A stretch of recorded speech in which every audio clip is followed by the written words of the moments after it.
sa isang liblib na baryo na napapalibutan ng luntiang palayan at matatandang puno ng balete. Nakatira ang isang batang lalaki na nagngangalang Isko. Siya ay nag-iisang anak ng magsasakang si Mang Berto, isang lalaking kilala sa buong baryo dahil sa kanyang sipag, ngunit kapos-palad sa ani. Taon-taon, tila sinusubok ng tadhana ang kanilang buhay. Kung hindi tagtuyot ay baha, kung hindi peste ay sakit. Maaga pa lamang ay gising na si Isko. Sa edad na 10, sanay na siyang maglakad nang walang tsinelas sa malamig na lupa. Hawak ang maliit na timba para sumalok ng tubig sa poso. Ang umaga sa bukid ay tahimik. Tanging huni ng mga ibon at lagaslas ng hangin sa palay ang maririnig. Habang naglalakad siya, dama niya ang hamog na dumidikit sa kanyang mga paa, parang mga mumunting luha ng kalikasan. "Isko, bilisan mo riyan!" sigaw ni Mang Berto mula sa kubong yari sa kawayan at nipa. "Kailangan pa nating bungkalin ang lupa bago uminit ang araw." "Opo, itay," masiglang tugon ng bata, kahit halatang gutom na siya. Pagbalik niya sa kubo, sinalubong siya ng ina niyang si Aling Rosa, na may hawak na mangkok ng lugaw na halos tubig na lamang. Ngumiti pa rin ito kahit halatang pagod at payat. "Anak, pasensya ka na. Ito lang ang kaya," mahinahong sabi ng ina. Ngumiti si Isko at umupo. "Ayos lang po, inay. Masarap pa rin," sagot niya, kahit alam niyang hindi iyon totoo. Ngunit sanay na siyang magtiis. Para sa kanya, ang mahalaga ay magkakasama silang pamilya. Matapos kumain, nagtungo silang mag-ama sa bukid. Ang araw ay dahan-dahang sumisilip sa likod ng bundok, tila isang matang nagmamasid sa kanilang kahirapan. Habang si Mang Berto ay nag-aararo gamit ang lumang kalabaw, si Isko naman ay nagtatanggal ng damo at nagtataboy ng mga ibong kumakain sa palay. Habang nagtatrabaho, napansin ni Isko ang isang bahagi ng bukid na tila kakaiba. May maliit na punso roon na napapalibutan ng damong mas luntian kaysa sa iba. Palagi siyang pinapaalalahanan ng kanyang ama na huwag lalapit doon. "Diyan daw nakatira ang mga duwende," sabi ni Mang Berto noon. "Hindi sila masama kung igagalang mo, pero huwag mong gambalain." Bata pa man si Isko, palaisipan na sa kanya ang salitang duwende. Totoo nga ba sila? O kwento lang ng matatanda para takutin ang mga bata? Habang nagpapahinga siya sa ilalim ng punong mangga, napatingin siya muli sa punso. Sa unang pagkakataon, parang may nakita siyang munting anino na mabilis na gumalaw. Parang batang kasing liit ng isang manika. Kinusot niya ang kanyang mga mata. "Guni-guni ko lang siguro," bulong niya sa sarili. Ngunit biglang umihip ang malamig na hangin. Ang mga dahon ay nagsayawan at tila may boses na pabulong na nagmula sa punso. "Isko!" Napatayo siya sa gulat. Walang ibang tao sa paligid kundi ang kanyang ama na abalang-abala sa kabilang dulo ng bukid. "Sino po yan?" nanginginig niyang tanong. Walang sumagot. Ngunit sa puso ni Isko, may kakaibang pakiramdam. Parang may lihim na unti-unting nagbubukas. Hindi niya alam na ang araw na iyon ang simula ng isang pambihirang kapalaran.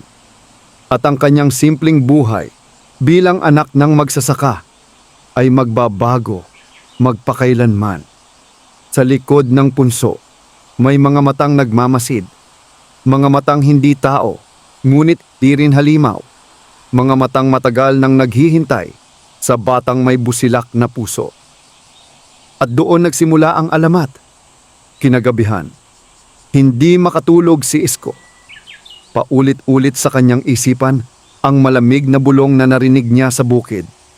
Ang boses na tila tumawag sa kanyang pangalan. Humihip ang hangin sa labas ng kanilang kubo at ang mga dahon ng puno ng mangga ay marahang nag-uusap sa dilim. Isko, matulog ka na.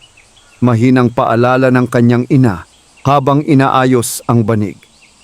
Opo, inay, sagot niya. Ngunit nanatiling gising ang kanyang mga mata. Sa bawat pagpikit niya, ang punso ang kanyang nakikita. Ang damong luntian, ang kakaibang anino, at ang tinig na tila pamilyar kahit kailan lang niya narinig. Sa kanyang murang isipan, hindi takot ang nangingibabaw, kundi matinding pag-uusisa. Kinabukasan, muling nagpunta si Isko sa bukid kasama ang kanyang ama. Ngunit ngayon, iba na ang tibok ng kanyang dibdib. May hinihila siyang lakas patungo sa punso, parang isang lihim na nais magpakilala. Isko, huwag kang lalayo, babala ni Mang Berto.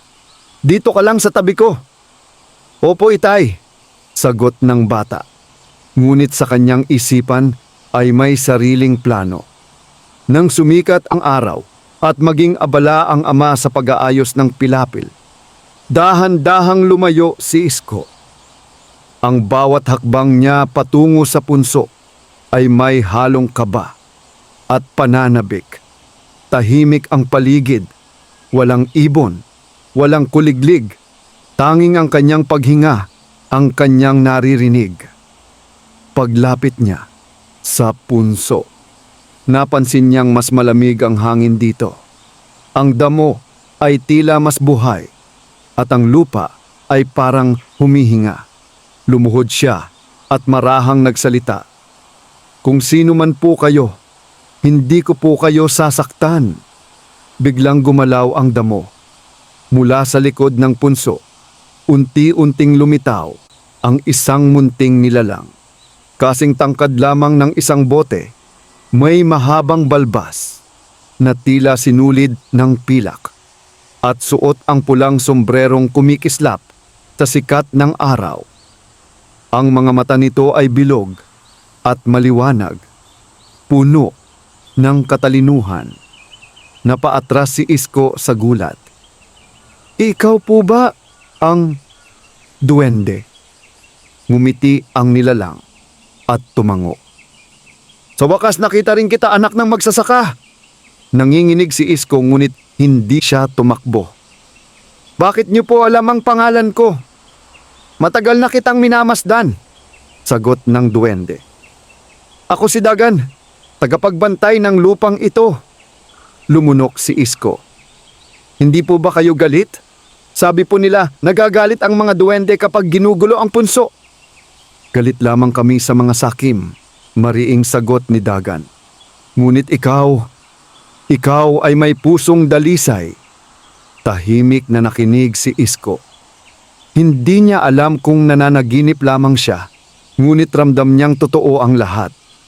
Ang boses ng duwende ay may bigat, parang matandang punong maraming alam sa mundo.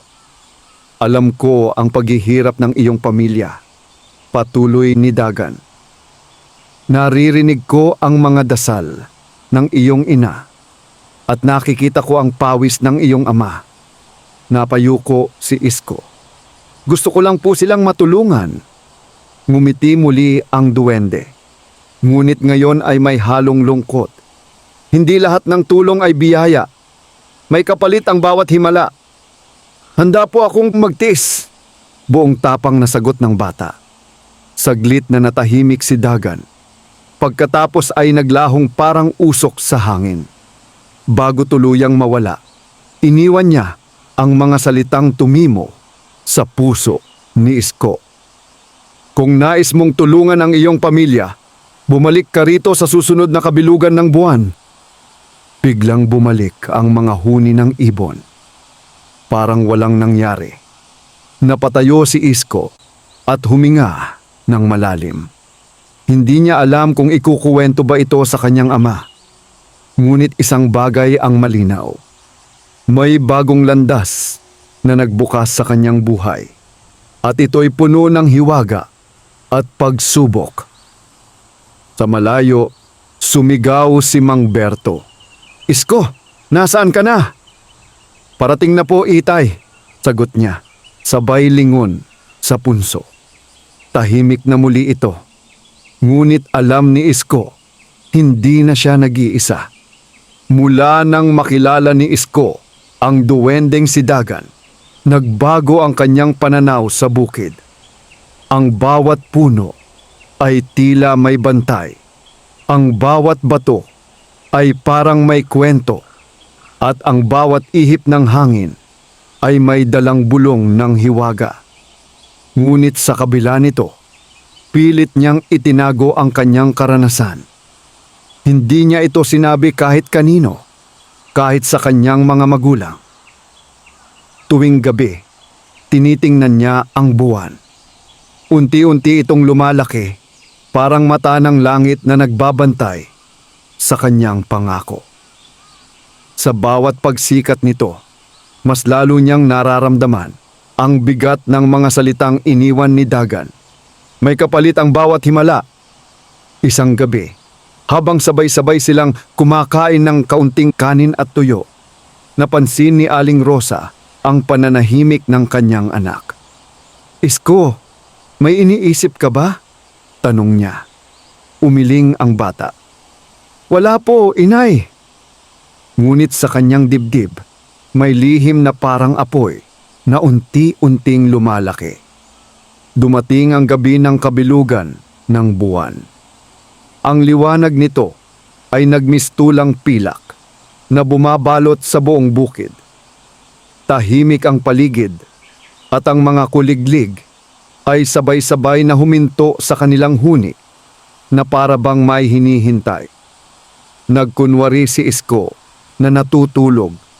Nang marinig niyang humilik na ang kanyang ama at ina, dahan-dahan siyang bumangon. Kinuha niya ang lumang panyong ibinigay ng kanyang ina at itinapal sa kanyang leeg. Sa katahimik na lumabas ng gubo, ang buwan ay napakaliwanag na hindi na niya kailangan ng ilawan. Sa bawat hakbang niya patungo sa punso, parang mas lumalalim ang katahimikan. Ang damo ay muling naging mas luntian at ang hangin ay malamig na parang hininga ng espiritu. Pagdating niya sa punso, tumayo siya at naghintay. "Bumalik ka!" Mahinang tinig ang bumasag sa katahimikan. Mula sa likod ng punso, muling lumitaw si Dagan. Ngunit ngayon, hindi na lamang siya nag-iisa. May iba pang duwende sa kanyang likuran. May babae, may matanda, at may batang kasing liit lamang niya. Lahat sila'y nakatingin kay Isko. Lumuhod ang bata. "Tinupad ko po ang inyong hiling." Tumango si Dagan. Iyan ang unang pagsubok, ang pagtupad sa salita. Lumapit ang isang matandang duwende na may hawak na tungkod na yari sa ugat ng puno. "Batang tao," malalim nitong sabi, "nais mo bang baguhin ang kapalaran ng iyong pamilya?" "Opo," walang pag-aalinlangang sagot ni Isko. Ngumiti ang matanda. "Kung gayon, makinig kang mabuti. May 3 bagay na maaari naming ibigay: kayamanan, masaganang ani, o kaalaman." Napatigil si Isko. Kayamanan, ibig sabihin ay hindi na sila magugutom. Masaganang ani, hindi na maghihirap ang kanyang ama. Kaalaman, hindi niya agad maunawaan. Ngunit, dagdag ni Dagan, iisa lamang ang maaari mong piliin. Tahimik ang paligid. Maging ang buwan ay tila tumigil sa paggalaw. Naisip ni Isko ang kanyang ina na palaging nagdarasal, ang kanyang ama na sugatan ang mga kamay sa araro, at ang sarili niyang pangarap, ang magkaroon ng buhay na hindi lamang para sa kanila, kundi para rin sa iba. "Pinipili ko po ang kaalaman," buong tapang niyang sagot. Nagbulungan ang mga duwende. May ilan na nagulat, may ilan na ngumiti. Sigurado ka ba? Tanong ng matandang duwende. Hindi mo ba nais ang ginto? Ang ginto ay nauubos, sagot ni Isko. Ang kaalaman po, hindi. Ngumiti si Dagan ng malapad. Matalino kang bata. Inilapit ni Dagan ang kanyang kamay sa noo ni Isko. Isang mainit na liwanag ang bumalot sa bata. Bigla niyang naramdaman ang daloy ng mga lihim ng lupa. Kung kailan magtatanim, kung paano iiwasan ang peste, at kung paano pakikinggan ang bulong ng kalikasan. Ngunit kasabay ng liwanag ay ang bigat. Simula ngayon, sabi ni Dagan, maririnig mo ang tinig ng lupa. Ngunit kapag ginamit mo ang kaalamang ito para sa kasakiman, mawawala ang lahat, pati ang iyong alaala sa amin. Nanghina si Isko at napaluhod. Hindi ko po kayo bibiguin. Unti-unting naglaho ang mga duwende at ang punso ay muling naging karaniwan. Pag-uwi ni Isko sa kubo, tila may bagong lakas ang kanyang katawan. Ngunit alam niyang hindi ito laro. Ang kaalamang ibinigay sa kanya ay isang sagradong tungkulin. Sa kanyang pagtulog, ngumiti siya. Dahil simula pa lamang ito ng mas malalim na pagsubok. Pagsikat ng araw, nagising si Isko na may kakaibang pakiramdam. Hindi na lamang siya gising sa katawan, parang gising na rin ang kanyang isipan at kaluluwa. Sa bawat paghinga niya, ramdam niya ang pulso ng lupa sa ilalim ng kanilang kubo. Tila may mahinang pintig na nagbibigay buhay. Lumabas siya at tumapak sa lupa. Napapikit siya ng sandali at doon niya narinig. "Huwag ka muna magtanim ngayon!" Napadilat siya. Walang ibang tao sa paligid. Ngunit malinaw ang tinig. Hindi mula sa hangin, kundi mula mismo sa lupa. "Isko!" tawag ng kanyang ama. "Anong ginagawa mo riyan?" Napalingon ng bata. "Itay, pakiramdam ko po, huwag muna tayong magtanim ngayon." Nagtaas ng kilay si Mang Berto. "Bakit? Malapit na ang tag-ulan." Kinabahan si Isko. Paano niya ipaliliwanag ang bulong ng lupa at ang mga duwende? Huminga siya ng malalim. "Pakiramdam ko lang po," maingat niyang sagot. Parang masisira ang ani kung magmadali. Tahimik na tinitigan siya ng ama. Sa kabila ng pagod at kahirapan, may tiwala si Mang Berto sa kanyang anak. Matagal itong nag-isip bago tumango. "Sige," wika nito. "Makikinig ako sa iyo." Lumipas ang ilang araw. Sa mga kalapit bukid, nagsimula ng magtanim ang ibang magsasaka. Ngunit sa lupain ni Mang Berto, nanatiling walang binhi ang mga pilapil. Pinagtawanan sila ng ilan.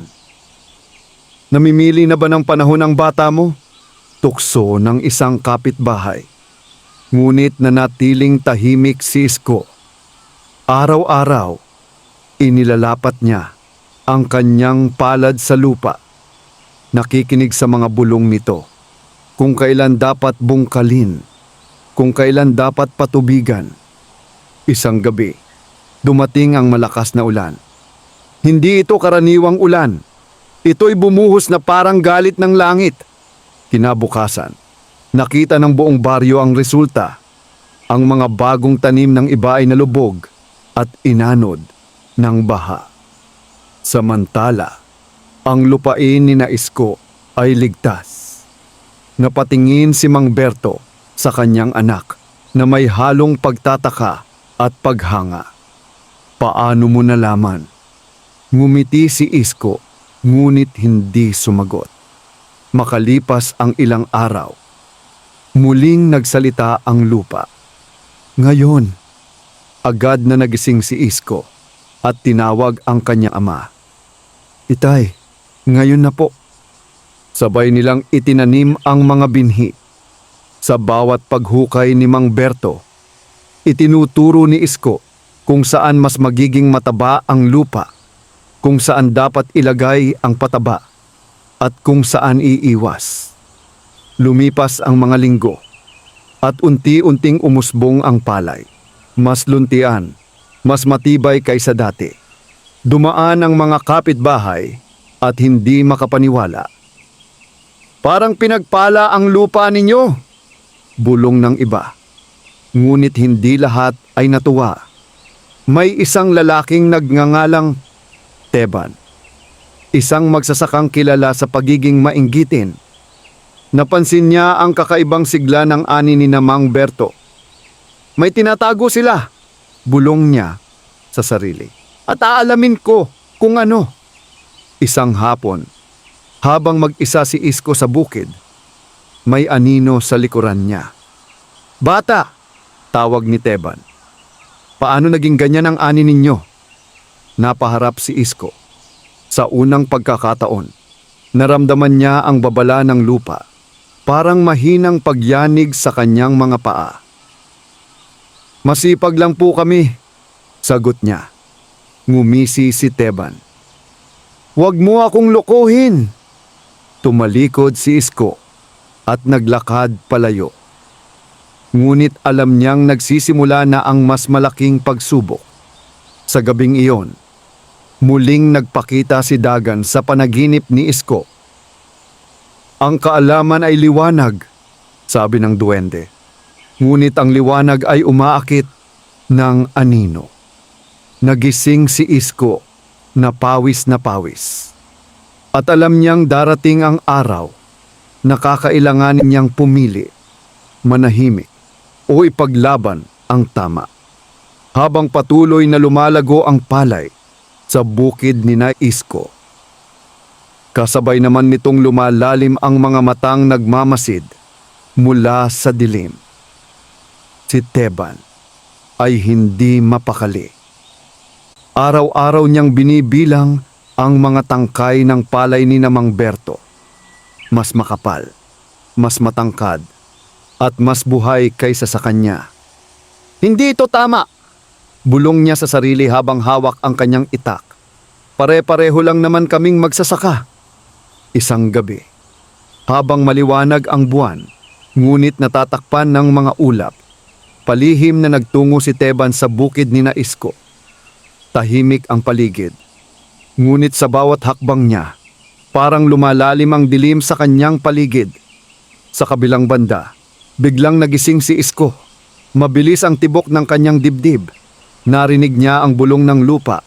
Ngayon ay mas malinaw at mas mariin. May paparating na panganib. Agad siyang bumangon at lumabas ng kubo. Hindi niya ginising ang kanyang mga magulang. Sa halip, tumakbo siya patungo sa bukid. Ang buwan ang nagsisilbing ilaw ng kanyang landas. Pagdating niya roon, nakita niya si Teban. Hawak ang itak, nakatayo sa gilid ng pilapil. Teban! Sigaw ni Isko. Napalingon ang lalaki. Nagulat ngunit mabilis na tumigas ang kanyang mukha. Bakit ka nandito, bata? Huwag po ninyong saktan ang ani, pakiusap ni Isko.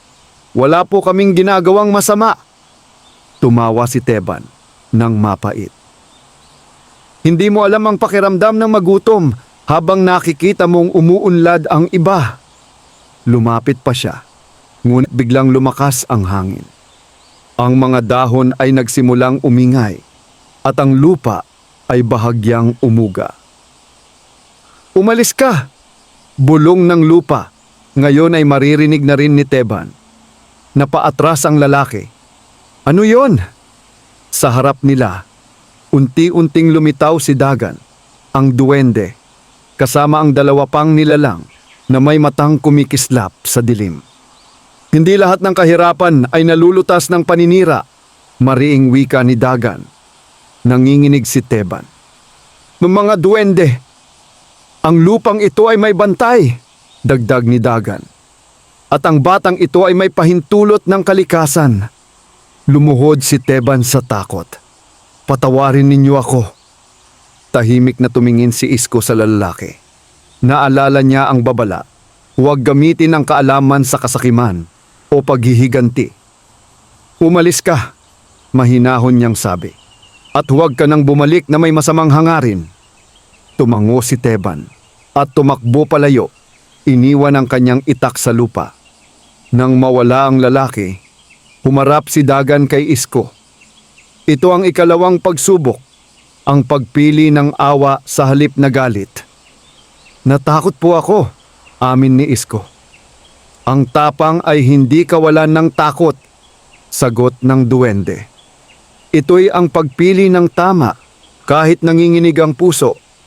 Unti-unting naglaho si Dagan at ang mga kasama niya. Bumalik ang katahimikan sa bukid. Kinabukasan, kumalat sa baryo ang balita. Hindi na muling ginulo ang bukid ni Mang Berto. Sa halip, may ilan nang nagsimulang humingi ng payo. Ngunit sa kaibuturan ng puso ni Isko, alam niyang hindi pa tapos ang pagsubok. Dahil kung may isang taong may inggit, tiyak na may iba pang susunod. At ang kaalaman na kanyang hawak, lalo lamang magiging mabigat. Pagkatapos ng gabing muntik nang masira ang kanilang ani, tila nagbago ang ihip ng hangin sa baryo. Hindi nalantad ang paninira, ngunit kapalit nito'y mga matang mapanuri at mga bulong na palihim. Alam ng lahat na may kakaiba sa bukid ni Mang Berto, at ang sentro ng lahat ng iyon ay si Isko. Isang umaga, habang nag-aayos ng pilapil si Mang Berto, nilapitan siya ng ilang magsasaka. Berto, wika ng matandang si Mang Lando. Pwede bang magtanong? Tumigil si Mang Berto at nagpahid ng pawis. Ano yon? Paano ninyo napaganda ang ani? Pare-pareho lang naman ang lupa rito. Napatingin si Mang Berto kay Isko na nasa di kalayuan. Hindi niya alam ang buong katotohanan, ngunit ramdam niyang may kinalaman ang kanyang anak. Masipag lang kami, sagot niya. Halos kapareho ng sinabi ni Isko noon. Ngunit hindi nasiyahan ang ilan. May mga nagsimulang dumalaw sa kanilang kubo, humihingi ng payo, ng binhi, ng kaalaman. Sa una, masaya si Isko. Gusto niyang tumulong, ngunit sa tuwing ibinubukas niya ang kanyang bibig, naririnig niya ang paalala ni Dagan sa kanyang isipan. Ang kaalaman ay hindi para sa kasakiman. Isang hapon, may dumating na lalaking may dalang pilak na barya. Isko, sabi nito, sabihin mo sa akin ang sikreto mo. Babayaran kita. Naramdaman ni Isko ang bigat sa kanyang dibdib. Umiling siya. Hindi po ako nagbebenta ng kaalaman. Umalis ang lalaki na may inis sa mukha. Kinagabihan, muling bumisita si Dagan, ngunit hindi sa panaginip. Lumitaw siya sa lilim ng punong mangga habang nakaupo si Isko mag-isa. Dumarami ang tukso, wika ng duwende. Opo, sagot ni Isko. Gusto kong tumulong pero natatakot akong magkamali. Ang kaalaman, sabi ni Dagan, ay parang tubig. Kapag inipon mo, mabubulok. Kapag pinakawalan mo ng walang hangganan, sisira. Tama po ba ang ginagawa ko? Tanong ng bata. Tumango si Dagan. Sa ngayon. Ngunit bago pa makasagot si Isko, biglang nagdilim ang paligid. Sa malayo, may makapal na ulap na gumuguhit sa kalangitan. Ang lupa ay muling bumulong. Ngayon ay may halong babala at takot. May paparating na salot. Kinabukasan, kumalat ang balita. May peste na sumasalanta sa mga kalapit baryo. Mga uod na kayang ubusin ang buong palayan sa loob lamang ng ilang araw. Nagtipon ang mga magsasaka sa gitna ng baryo. May iyakan, may galit, may paninisi. Isko! Sigaw ng ilan. Tulungan mo kami! Nanginginig ang kamay ng bata. Alam niya ang gagawin. Alam ng lupa. Ngunit kung gagamitin niya ang kaalaman para sa lahat, handa ba siyang akuin ang magiging kapalit? Huminga siya ng malalim. Tutulong po ako, wika niya sa wakas. Pero hindi para sa iilan, para sa lahat. Tahimik ang mga tao. At sa sandaling iyon, naramdaman ni Isko ang bigat ng kanyang papel. Hindi na lamang siya anak ng magsasaka. Siya na ngayon ang tagapamagitan ng lupa at ng tao. At ang susunod niyang hakbang ay magtatakda ng kapalaran ng buong baryo.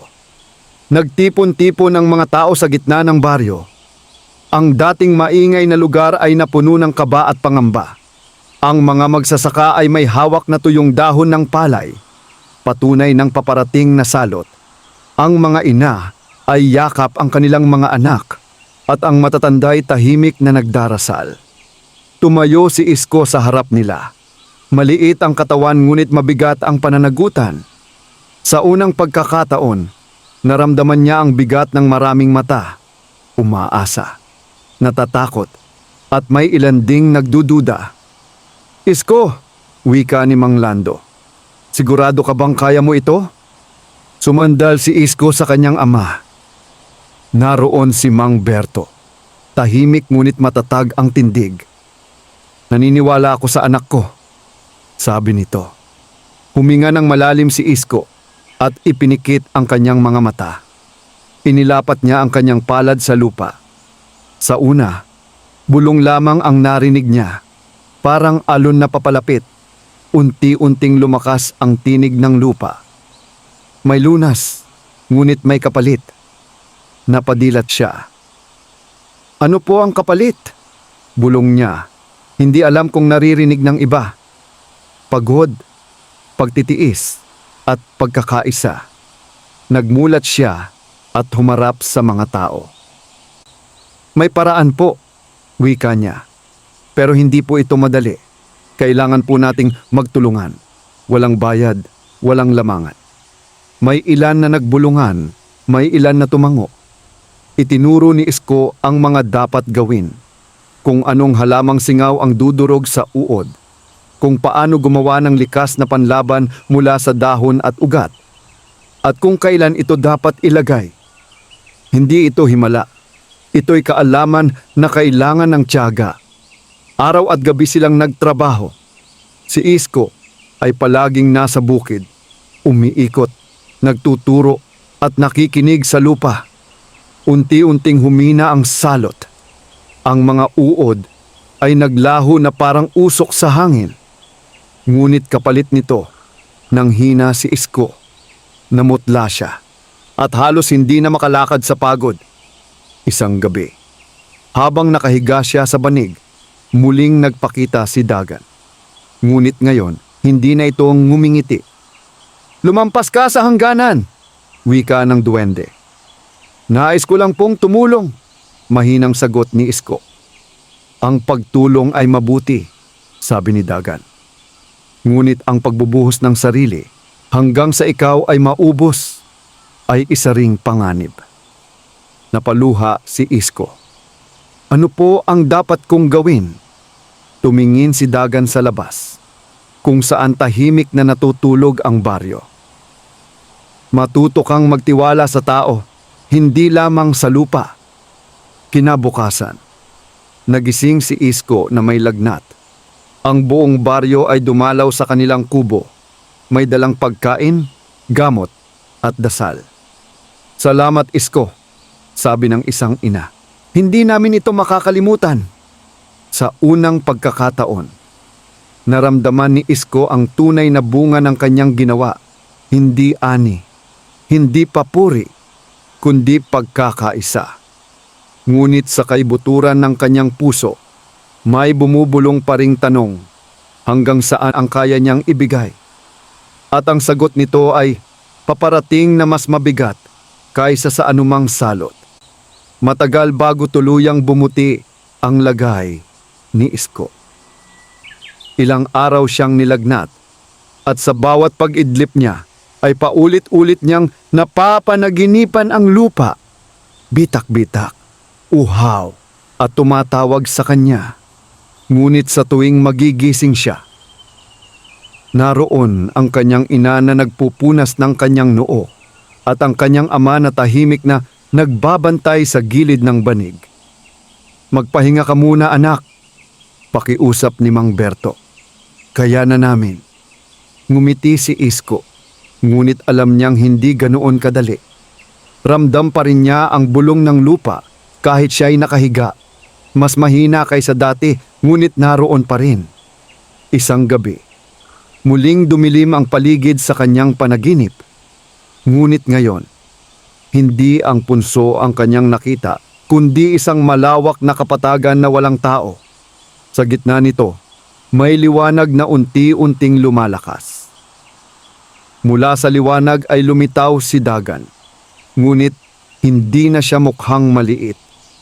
Lumaki ang kanyang anyo at ang kanyang tinig ay umalingaw-ngaw na parang kulog.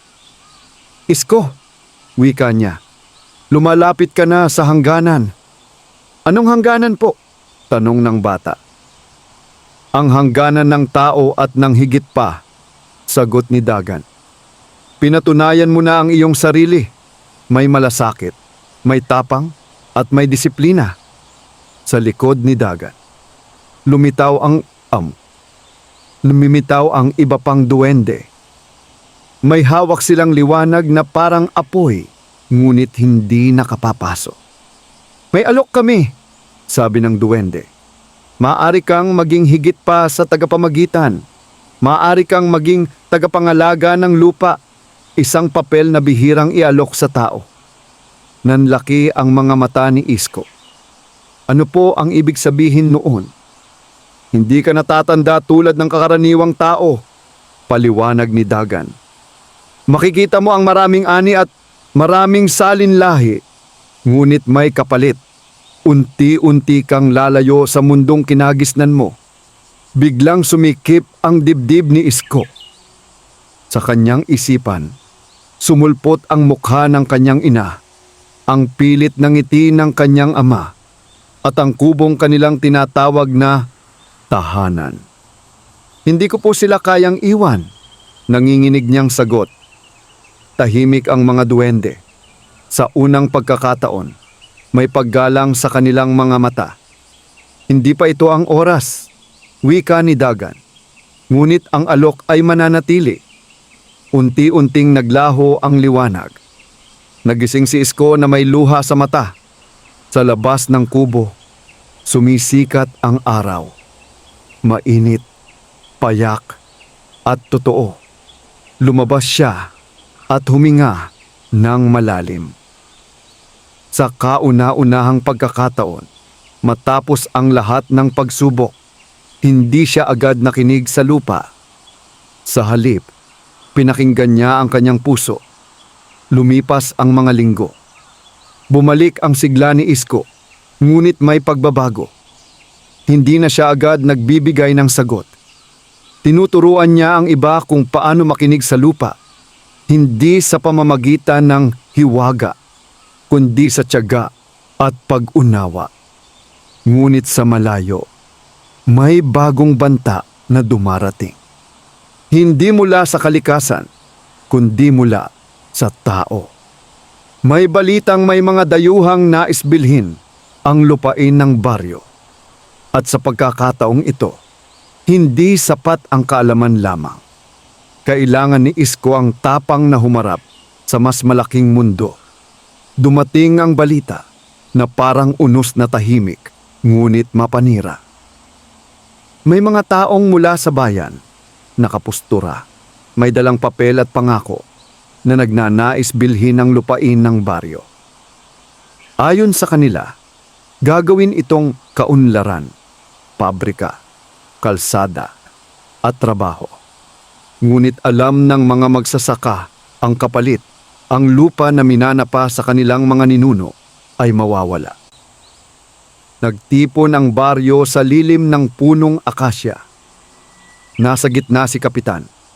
Hawak ang mga dokumentong hindi niya lubos maunawaan. May ilan sa mga magsasaka ang natutokso, ang iba na may mariing tumututol. Isko, tawag ni Mang Lando. Ano sa tingin mo? Tahimik si Isko. Ngayon, hindi ang lupa ang unang nagsalita, kundi ang mga tao. Narinig niya ang takot, ang pag-asa at ang pagod. Lumapit siya at humarap sa lahat. Ang lupa, wika niya, ay hindi lang ari-arian. Ito ang nagbibigay buhay sa atin. Kapag ibinenta natin ito ng madalian, mawawala ang kinabukasan ng ating mga anak. May ilan na tumango, may ilan na nag-alinlangan. Biglang sumingit ang isang lalaking mula sa bayan. Bata ka pa, ano ang alam mo sa kaunlaran? Naramdaman ni Isko ang bahagyang pagyanig sa ilalim ng kanyang mga paa. Ang lupa ay nakikinig. Ngunit naalala niya ang payo ni Dagan, magtiwala sa tao. Kaunlaran po ang kayang tumagal, sagot ni Isko. Hindi ang panandali ang ginhawa. Nag-ingay ang pulong. Ngunit sa huli, nagpasya ang baryo na huwag munang pumirma. Hihingi sila ng panahon. Panahon para mag-isip at panahon para magkaisa. Kinagabihan, bumalik si Dagan sa tabi ng punso. Tahimik siyang nakatingin kay Isko. Pinili mo ang tao, wika ng duwende. Opo, sagot ni Isko. Hindi ko po kayang ipaglaban ang lupa ng mag-isa. Ngumiti si Dagan. Isang ngiting may lungkot at pagmamalaki. Iyan ang huling pagsubok bago ang pagpapasya. Anong pagpapasyam po? Ang piliin kung sino ka sa mundong ito. Sa malayo, umihip ang hangin. Ang buwan ay bahagyang natakpan ng ulap, tila naghihintay. At si Isko, anak ng magsasaka, kaibigan ng lupa, ay nakatayo sa pagitan ng dalawang mundo. Sa susunod na bukang liwayway, kailangan na niyang pumili. Sumikat ang araw, na tila mas mabigat kaysa dati. Ang liwanag nito'y tumama sa bukid, sa punso, at sa mga bahay ng baryo. Parang saksi sa isang pasyang babago sa takbo ng kapalaran. Maagang nagising si Isko. Tahimik ang paligid, ngunit ramdam niya ang tensyon sa hangin. Alam niyang darating muli ang mga tao mula sa bayan. Dala ang mga papel at pangako. Alam din niyang babalik si Dagan upang pakinggan ang kanyang sagot. Lumakad si Isko patungo sa punso.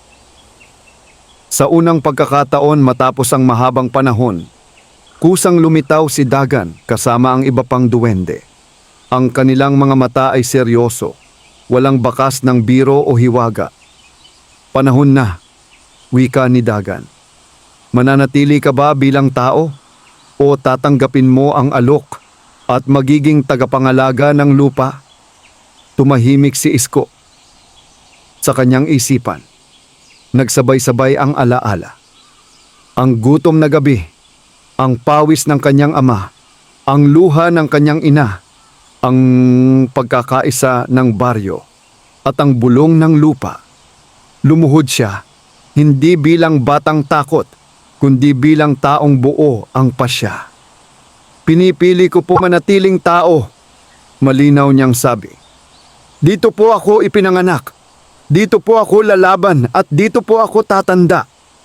Nagkaroon ng katahimikan. Ang hangin ay huminto. Ang lupa ay tila huminga ng malalim. Ngumiti si Dagan. Isang ngiting hindi malungkot, kundi payapa. Iyan ang sagot ng tunay na tagapangalaga. Ngunit, mawawala po ba ang kaalaman? Tanong ni Isko. Ang hiwaga, sagot ni Dagan, ay babalik sa lupa. Ngunit ang natutunan mo, ang pag-unawa, ang malasakit at ang pakikinig ay mananatili sa iyong puso. Unti-unting naglaho ang mga duwende. Ang punso ay muling naging tahimik, parang karaniwang bahagi lamang ng bukid. Ngunit alam ni Isko, Hindi ito pagkawala, kundi pagtatapos ng isang yugto. Makalipas ang ilang oras, dumating ang mga tao mula sa bayan. Muling nagtipon ang baryo. Ngunit ngayon, hindi natakot ang nangingibabaw, kundi pagkakaisa. Sa pangunguna ni Isko at ng matatanda, malinaw nilang sinabi ang kanilang pasya. Hindi ibinebenta ang lupa. Sa halip, naglatag sila ng sariling plano, sama-samang pagsasaka, tulungan at pag-aaral ng mas makakalikasang paraan. Umalis ang mga dayo. Dala ang kanilang papel, ngunit wala ang kanilang nais. Lumipas ang mga taon. Lumaki si Isko, naging ganap na magsasaka, guro sa bukid, at gabay ng baryo. Hindi na siya nakakarinig ng bulong ng lupa tulad noon. Ngunit natutunan niyang basahin ang mga palatandaan nito. Ang baryo'y hindi naging mayaman sa ginto, ngunit sagana sa ani at pagkakaisa. Minsan, sa mga gabing maliwanag ang buwan, napapatingin si Isko sa punso. At sa hangin parang may pamilyar na halakhak, mahina, ngunit puno ng pagmamalaki. Dahil ang tunay na himala ay hindi ang kapangyarihang ipinagkaloob, kundi ang pusong marunong pumili ng tama. Ang tunay na kayamanan ay hindi himala o kapangyarihan, kundi kaalaman na ginagabayan ng malasakit, kababaang loob, at pagkakaisa. Ang lupa ay hindi pag-aari ng iilan. Ito ay pananagutan ng lahat. At ang pagiging bayani ay hindi nangangahulugang maging higit sa tao, kundi ang manatiling tao sa gitna ng tukso ng kapangyarihan. Wakas.